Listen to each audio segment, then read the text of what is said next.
Kong to speak with Tom Grundy from the Hong Kong Free Press about how COVID-19 is impacting the territory and other news. Good afternoon, Tom. Hi there, thanks for having me.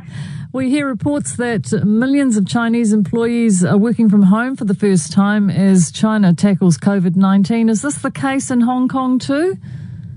Yes, I suppose it's been a weeks-long citywide experiment in remote working, if you will, and even us in our newsroom are sort of minimizing the time that we go into the office and staggering the time that people leave the office and come into work. And that's been the case, for many weeks here. Hong Kong was one of the first victims, I suppose, of the outbreak, and it's been Hong Kong people themselves, I suppose, who have scrambled into action, having been, I guess, scarred by the 2003 SARS outbreak here. But thus far, things seem to have stabilized somewhat with 114 odd cases, and we saw the third death over the weekend. Some of these cases imported, some of them a result of community outbreak, most notably at a hot pot dinner.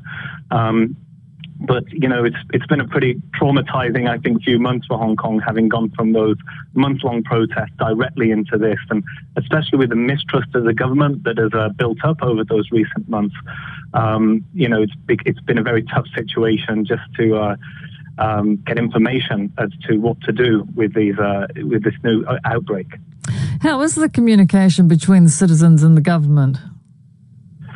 Well, as I say, it was Hong Kongers themselves who I suppose can be credited with a lot of the reaction here. There was some culture of wearing face masks, and owing to the long incubation period and despite some of the government advice, they were very quick to ensure that when they went out in public, they were masking up. And it's one of the highest population density sort of areas in the world for a start. And one of the other big concerns coming from residents here was I think the failure of the government to close borders at any speed. They did it very quickly when South Korea had an outbreak a couple of weeks ago, but there was a lot of suspicion that the embattled chief executive, Carrie Lam, didn't want to upset Beijing by locking down the borders. So we saw huge strikes by medics for over a week, this new union that came out of the protests recently. And they somewhat got their way in that most of the land borders, at least now, are closed, although it is still possible to fly out of the city in and out. Some government services now are coming back, but museums, pools, and offices all closed. Bars, restaurants, cinemas all obviously suffering. Tourism is down to next to nothing, and all the schools and universities have been closed for some weeks now.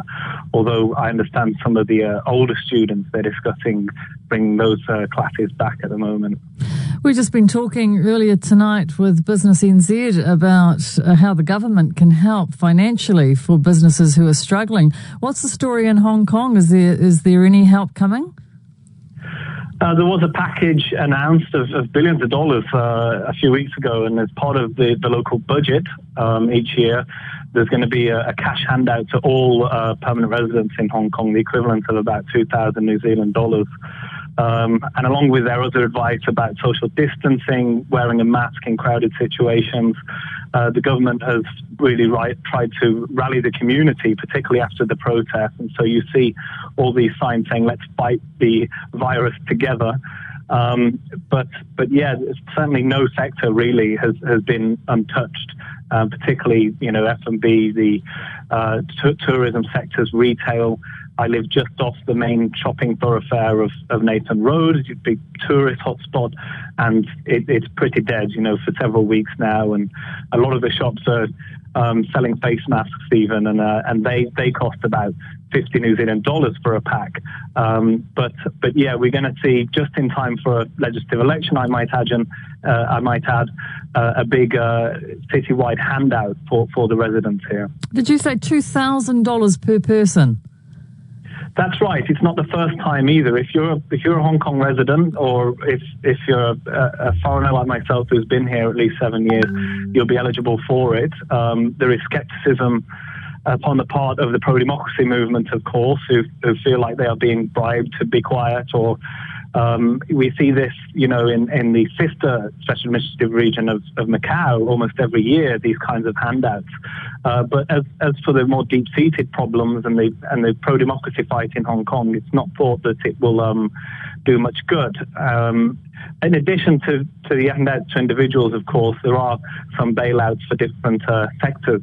So those which are suffering most will also see some injections from the government. But there are others like aviation who have not been included and are still very concerned.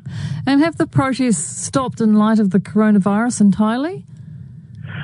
They fell from the headlines, perhaps, but even this weekend there was dawn raids, arrests, protests, and pepper spray. Not least a couple of my reporters getting caught up in that, and a couple of weeks ago myself with some tear gas just down the road here.